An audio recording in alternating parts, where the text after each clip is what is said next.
Vote चोरी का बड़ा मुद्दा है।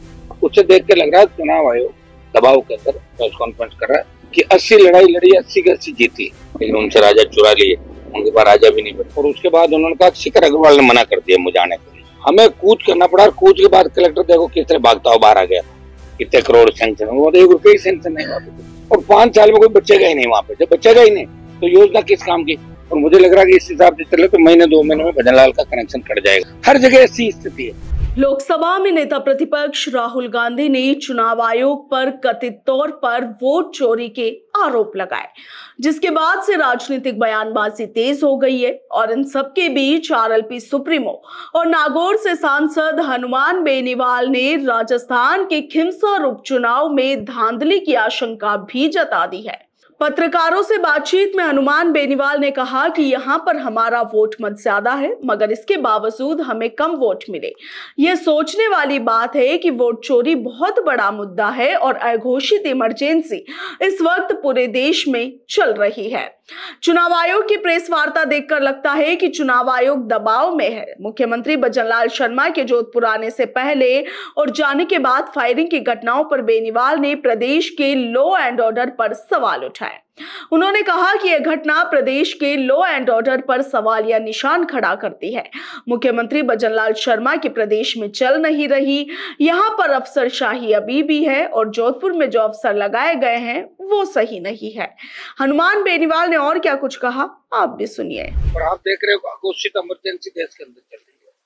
इंदिरा गांधी तो थोड़े समय इमरजेंसी लगाई, यहाँ तो 7-8 साल से, पिछले 11 साल के शासन में 7-8 साल के अंदर जो भी बोलता है उसकी ईडी सीबीआई पहुंच जाती है। और जो व्यक्ति लोकतंत्र को बचाने का प्रयास करता है उससे दूसरे माध्यम से बदनाम करने का प्रयास किया जा रहा है। निश्चित रूप से वोट चोरी का बड़ा मुद्दा है और चुनाव आयोग को इसमें क्लियर करना चाहिए। चुनाव आयोग की जो आज की प्रेस कॉन्फ्रेंस देखी, उससे देख के लग रहा है चुनाव आयोग दबाव के अंदर प्रेस कॉन्फ्रेंस कर रहा है।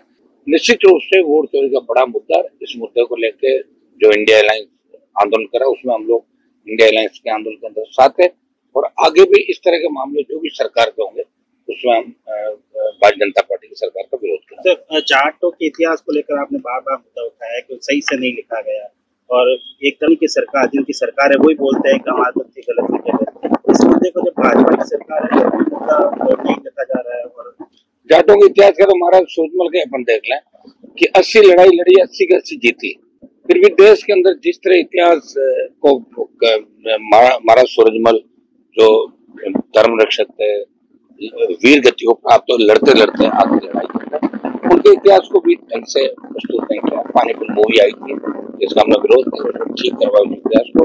तो ये लिखने वाले कौन इतिहासकार है, क्या लिख रहे हैं? अब ये गलत तरीके से इतिहास के साथ छेड़खानी किसी भी समाज के इतिहास का नहीं। देखिए राजस्थान में कई समाज ऐसे भी हैं जिनके राजा थे लेकिन उनसे राजा चुरा लिए, उनके पास राजा भी नहीं बचा। तो प्रयास ये भी करेंगे उन समाजों को उनके राजा मिलने चाहिए।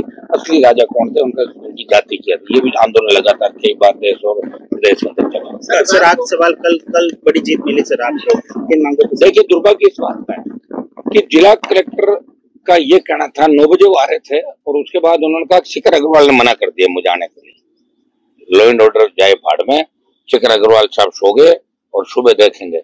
हमें कूच करना पड़ा। कूच के बाद कलेक्टर देखो किस तरह भागता हुआ बाहर आ गया। ये राजस्थान की स्थिति है।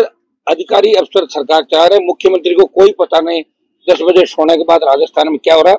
कि जोधरी का मुद्दा जो आपकी print media, electronic media, social media और कई इन्होंने साइंटिस्ट और दूसरे लोगों ने लिखा कि बहुत आवश्यक है जोधपुर बाड़मेर को बचाने के लिए। और इस तरह के मामले से अपना लुधियाना के अंदर जिस तरह राजस्थान नहर का पीने का पानी नागौर बीकानेर हनुमानगढ़ आ रहा है, फैक्ट्रियों का गंदा, कपड़ों की फैक्ट्रियों का गंदा पानी डालते हैं, कैंसर हो रहा है लोगों को, तो उसको लेकर मैं लगातार आंदोलन करें। दुर्भाग्य इस बात का कि बड़े बड़े मंत्री जोधपुर के दावे करके आए, शेखावत, जोगाराम, कितने करोड़ सैंक्शन, 1 रुपये ही सैंक्शन नहीं हुआ। कितना बड़ा दुर्भाग्य। अभी तो डीपीआर बनाने की बातें कर ली, हिसाब से 5 साल लगेंगे और 5 साल में कोई बचेगा ही नहीं वहां पे। जब बचेगा ही नहीं तो योजना किस काम की? इसको लेके हमने अंतिम चेतावनी दी थी। मैं दिल्ली के अंदर भी प्रयास करूंगा इस मामले को पुणे उठाऊं और दिल्ली में मिलाऊं, लेकिन ये जन आंदोलन बढ़ चुका है और कल सरकार पूरी तरह डरी हुई थी। आपने देखा होगा कि जोधपुर बाड़मेर सहित पूरे मारवाड़ की पुलिस सड़कों पर रहा, तो इतना क्षोभ था राष्ट्रीय लोकतांत्रिक पार्टी का। हम लॉ एंड ऑर्डर नहीं बिगाड़ना चाहते, लेकिन सरकार का ये कहना था कि शिखर साहब ने और सीएमओ ने मना कर दिया कि हनुमान जी का वहां आपको नहीं जाना। ये बहुत बड़ा दुर्भाग्य है। अधिकारी सरकार चला रहे हैं और भजन लाल को कोई मतलब नहीं कौन आए जाए, और मुझे लग रहा है कि इस हिसाब से चले तो महीने 2 महीने में भजन लाल का कनेक्शन कट जाएगा। सर, लॉ एंड ऑर्डर की बात की तो सीएम आने से पहले फायर हुआ, सीएम जाने के बाद फायर हुआ, किस तरह से? मैं कह रहा हूँ सीएम को कोई मानता नहीं, जब उसको 5 बार धमकी मिल रही है।